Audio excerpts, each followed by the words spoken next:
kui palju peaks üldse harjutama ja kui tihti peaks üldse harjutama pilli. Kas peab iga päev mängima 45 minutit või tund aega või veel rohkem või pool tundi või mis see maagiline number on, mis on täpselt hea? Tegelikult sellist maagilist numbrit ei ole, kuigi paljud õpetajad kipuvad tihti ütlema, et peaks harjutama 45 minutit päevas iga päev. Reaalsus on see, et tegelikult enamik õpilasi seda siiski ei tee ja ka ei suuda teha, sest harjutamine on ikkagi tõsine töö.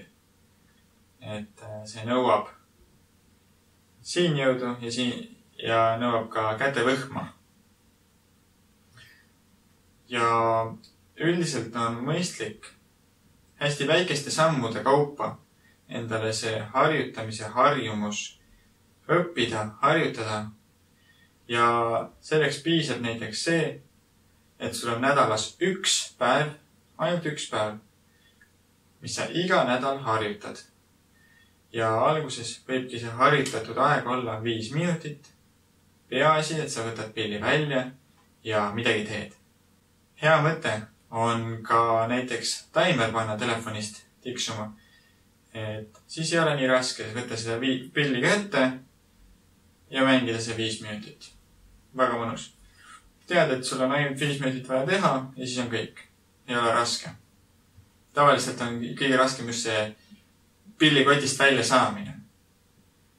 Et harjutama hakata. Aga kui sa juba harjutad, siis see 5 minutit on lihtne teha. Ja väga tihti juhtub see, et kui see 5 minutit on läbi, tuleb see tunne, et natukene mängiks veel või ma teen selle loo lõpuni või mingisugune nagu hea tunne, et tegelikult mängid pärast rohkem.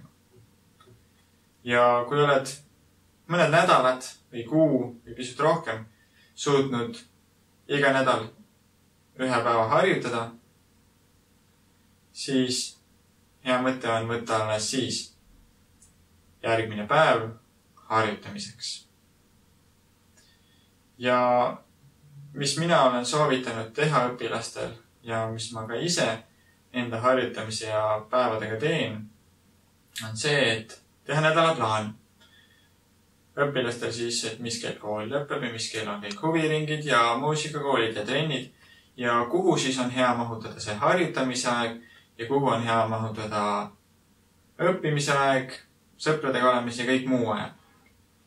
Ja siis panemegi kirja igale päevale ühe aja, kus saab harjutada kitarri. Mitte see, et ei peab harjutama, vaid saab. Ja siis valime koos, mis on kõige mõistlikum päev, mis esimesena panna selleks päevaks, millal ta iga nädal harjutab. Ja kui see juba sisse on harjunud, siis võtame järgmise päeva ja järgmise päeva. Ja lõpuks võiks harjutada näiteks 5-6 päeva nädalas. Nende seas ka muidugi kitarritunni päevad.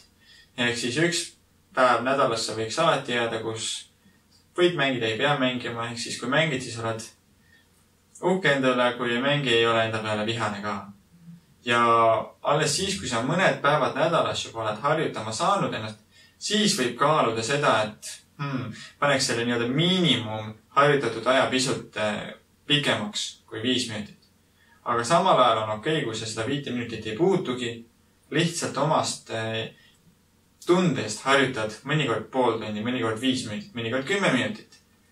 Aga oluline on see, et see korrapärasus hakkaks tekkima, et sa kogu aeg harjutad. Sest siis kehal tekib see harjumus, sa ei pea nii palju meelde tuletamisega tegelema. Aju saab aru, et see kitarrimängu teema on tähtis teema ja ta hoiab selle nii-öelda lähedasemas mälus, kui sul on vaja midagi mängida. Seega ei pea kohe 45 minutit päevas. Võib-olla aasta-2 pärast on see, et sa mängid 45 minutit päevas. Aga alusta sellest, et sa üldse harjutad.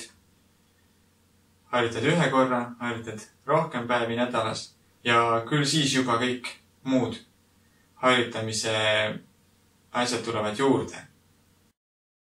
Loodan, et said targemaks, loodan, et hakkad kindlasti vähemalt kord nädalas harjutama ja ära karda, ei pea rohkem kui 5 minutit. küll see ajaline pikkus ka ajapikku tuleb. Head harjutamist ja näeme juba järgmisel korral.